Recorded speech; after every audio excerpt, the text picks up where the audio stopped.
नमस्कार, प्रज्ञास कॉर्नरमध्ये आपल्या सगळ्यांचं स्वागत। आजची रेसिपी आहे भेंडी बटाट्याची भाजी।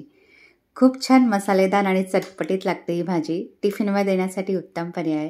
नेहमी एकच प्रकारची भेंडीची भाजी करतो, ही थोडी वेगळ्या प्रकारे बनवली आहे। चला आता मग कृतीला सुरुवात करूया। कढई गरम करायची आहे, त्याच्यामध्ये 3 छोटे चमचे तेल घालून घ्यायचे। तेल गरम झालं का थोडासा हिंग घालायचा, अगदी पाव चमचा। हळद पावडर घालायची आहे पाव चमचा। मिक्स करून घ्यायचं आहे। आणि आता याच्यामध्ये मी पाव किलो भेंडी अशी मधनं कापून घेतलेली आहे बघा। स्वच्छ धुवायची आहे, पुढचं आणि मागचं देठ काढून घ्यायचं आहे आणि अशी मधनं चिरून घ्यायची आहे। आता ती घालून घ्यायची आणि एखाद्या मिनिट आपण तेलावरती भेंडी छान परतावून घेणार आहोत। गॅस मीडियम फ्लेमवरती ठेवायचा आहे आणि भेंडी छानपैकी तेलावर परतावून घ्यायची आहे। असं केल्यामुळे भेंडीचा हिरवा रंग छान टिकून राहतो आणि भेंडी चिकटही होत नाही। थोडंसं मीठ घालते, अगदी पाव चमचा मी। मिक्स करून घ्यायचे। फक्त एखाद्या मिनिटासाठी मी भेंडी परतावून घेतली, आता काढून घ्यायची आहे। तेल निथळवून घ्यायचे आणि एका प्लेटमध्ये भेंडी काढून घ्यायची आहे। आता जे उरलेलं तेल आहे ह्याच्यामध्येच मी 1 चमचा तेल अजून घालून घेते।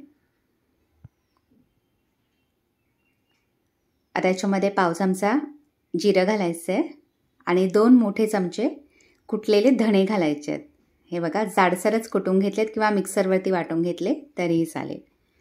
परतवून घ्यायचे व्यवस्थित। आता याच्यामध्ये 2 मीडियम साईजचे असे उभे चिरलेले बटाटे घातलेले आहेत। आता नवीन बटाटे येतात ते घातले तर चव अजून छान लागते। परतवून घ्यायचे व्यवस्थित। गॅस एकदम बारीक करायचा आहे।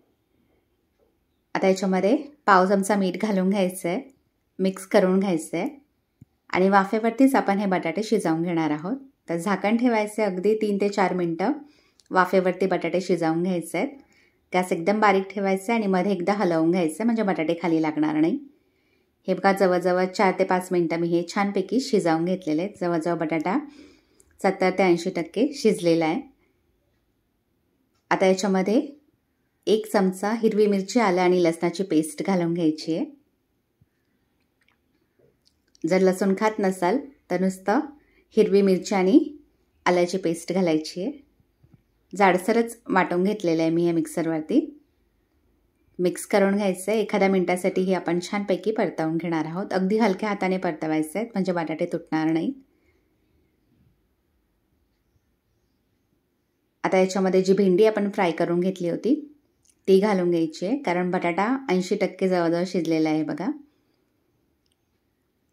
आता भेंडी घालून घ्यायची आहे आणि पुन्हा एकदा छानपैकी मिक्स करून घ्यायचं आहे।